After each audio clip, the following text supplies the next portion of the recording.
Pessoal, quando eu vejo famílias querendo ir para a roça, ir para o campo, né, e algumas, não todas, e algumas, querendo fazer do campo uma espécie de refúgio dos fins dos tempos, uma espécie de sobrevivência da última hora, algo nesse sentido para ir, né, para esperar um cataclisma, alguma coisa nesse sentido.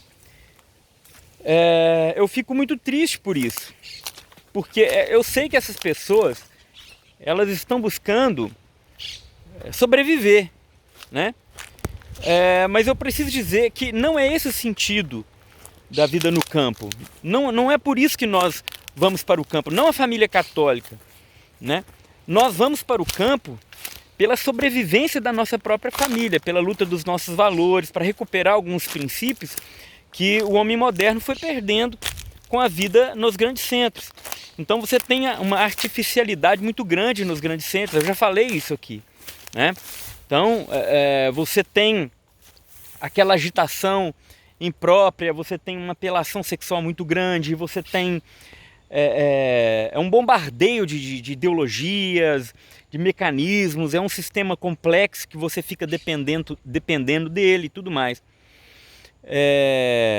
Então, o que acontece? Está tendo um movimento de famílias voltando para o campo, né? Comprando terras, construindo casa e tudo mais,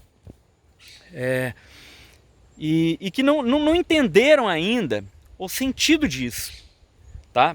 Não é uma espécie de refúgio onde nós vamos esperar, entendeu? O fogo de Deus cair do céu sobre a humanidade, queimar todo mundo. E quando tiver tudo queimado, eu vou sobreviver, né? Não é isso, tá? Agora, fato é que nós estamos vendo um paganismo crescente no mundo. E os grandes centros, as grandes cidades estão mais suscetíveis a tudo isso.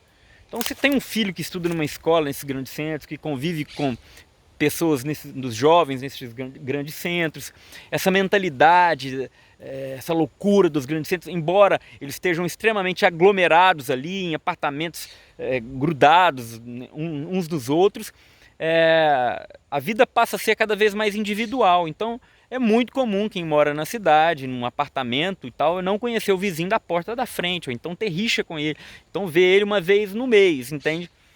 E não ter convivência com ninguém do seu prédio, do seu bairro, bairros praticamente vazios, né? As pessoas ou ficam intocadas em casa ou vão para o serviço, né? Então aparece na rua quando estão fazendo um desses trajetos. Então assim, a vida no campo, ela não é um isolamento, né? Jamais. Porque isolamento para mim é essa vida nos grandes centros, é loucura.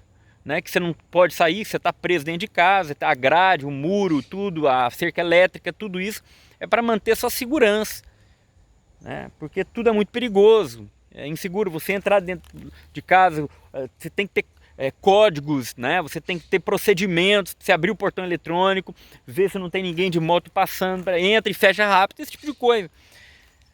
Diante de tudo isso, o campo se torna assim, uma alternativa para a sobrevivência da vida interior, do cultivo, recuperar algumas coisas que da antropologia humana, sabe? Que o homem viveu centenas e milhares de anos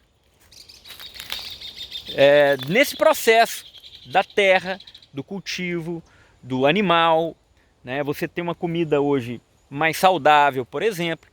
Você tem uma carne de um porco que você alimenta, que você sabe o que ele está comendo, uma galinha que você sabe que ela está comendo, que ela está botando, está pegando, está comendo, está plantando, está vendo crescer.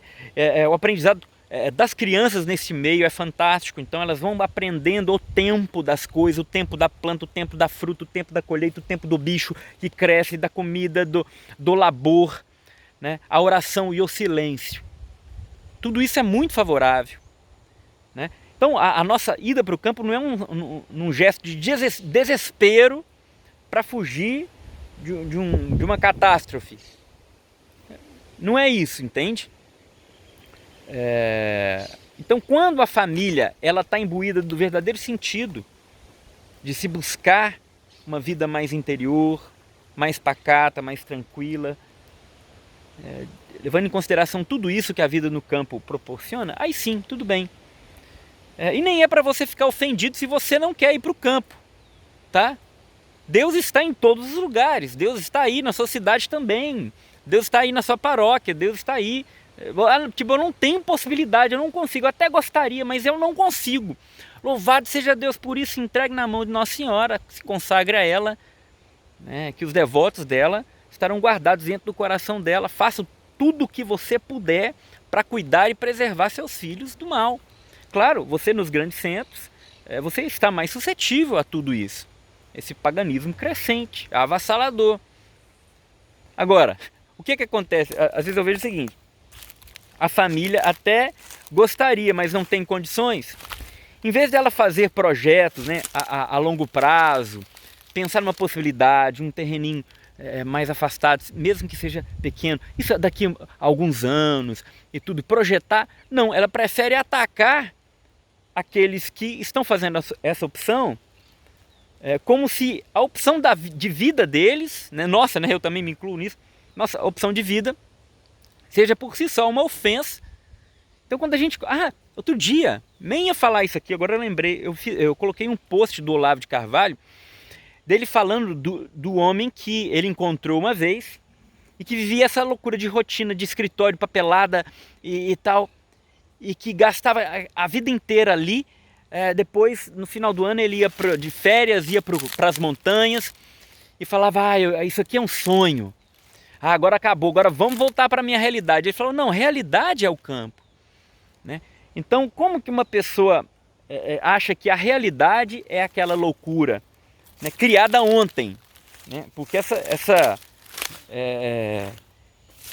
esse modelo de escritórios, né, dos grandes centros e tudo mais, isso é novo para a humanidade.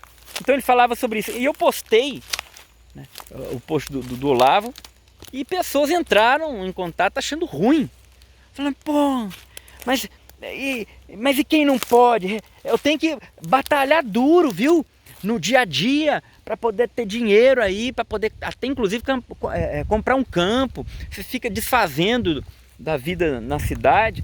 Uma pessoa, eu falo, aí eu respondi poucas pessoas. Eu não tenho mais, acho que eu tô ficando velho, eu não tenho muito mais paciência para ficar explicando o óbvio para as pessoas. Aí para uma pessoa eu escrevi, eu falei: olha, eu entendo a sua dificuldade de interpretar textos simples. Hoje isso está cada vez mais comum, mas vou te explicar. O Olavo está falando de uma pessoa que acha que realidade é o escritório e que o campo é o sonho, né? E o Olavo fala assim, uma crítica a isso. Não, a realidade é o campo é a realidade, né? Onde o ser humano viveu por milhares de anos e sobreviveu e se descobriu aí e aprendeu a mexer com isso. Enfim, eu vou ficar mais explicando assim, o óbvio. Tem que ficar andando toda hora, gente, porque senão, se eu paro muito tempo, os mosquitinhos vêm. E a terra, o campo, não é nenhum um paraíso sem males, sem problemas. Tem as suas dificuldades, tem a labuta, tem os desafios que são enormes, né? Mas é diferente enfrentar um desafio no campo, né? Porque o desafio que o homem do campo enfrenta, de certa forma, é um desafio mais... como que eu posso dizer? Mais físico, não, mais... Sabe? Um desafio mais concreto, não tão psicológico, entende? Não sei se eu estou me fazendo entender. Não de conflitos interiores, sabe? O homem da cidade é muito isso, né? Ele precisa muito de psicólogo, ele precisa muito... Vocês estão entendendo o que eu quero dizer? Eu acho que sim, né? Então, o homem do campo, ele tem outros tipos de dificuldade, né? Mas aí, tem dia que a colheita é boa, tem dia que um ano é bom, que colhe bem, que é frutuoso e tudo. E tem ano que não, né? Tem ano que não. Esse ano mesmo aqui, a soja deu uma seca aqui como há muitos e muitos anos não tinha. E ninguém colheu quase nada de soja. Todo mundo esperando, investiu, comprou semente, adubo, maquinário e tudo mais. e as pessoas sentem, né? Então você está na mão de Deus, né? O Leonardo Penitente, grande amigo, né? Um grande homem, grande sábio, assim, um católico exemplar. Ele sempre fala: ô Tiba, ele fez uma live comigo, falou: Tiba, quem está no campo reza para Deus, quem está na cidade reza para o diabo. Eu entendi o que ele disse, óbvio, né? Quem está na cidade depende de toda a engrenagem dos burocratas. Quem manda nos grandes centros, né, são estes, né? E o homem do campo, ele depende de Deus, depende da terra, da chuva e tudo. Então, quando ele explica isso, claro, de forma simbólica, óbvio, gente, a gente começa a entender que, de fato, estar no campo desperta aquela dependência maior de Deus, unicamente Deus, né? Não da previdência humana, né? Que os sistemas humanos, eles falham muito, eles deixam a gente na mão, entram em colapsos, entram em revoluções. O campo também, claro, é atingido com tudo isso, mas no campo chega bem depois, assim, inclusive as ideologias também, né? Estes males modernos, eles chegam depois no campo. Nossa Senhora apareceu em Simbres, no interior do Pernambuco, se não me engano é Pernambuco mesmo, para algumas crianças e tudo. É uma aparição muito famosa no Brasil. Eu fiquei sabendo pelo padre Paulo Ricardo, eu não conhecia Simbres. E Nossa Senhora em Simbres fala, ela é questionada se o comunismo ia chegar no Brasil, ela diz que sim. E aí eles perguntam, pedem, né, um padre pede para perguntar para uma criança: e no interior? Né, e Nossa Senhora fala que não, no interior não. Quando você está no interior, você começa a entender melhor, porque é muito difícil chegar aqui, né? É uma outra realidade, né? Mas enfim, pessoal, era esse alerta que eu queria dar para vocês, espero que tenha ficado claro. E é isso. O campo é uma realidade, né, muito íntima com a natureza humana.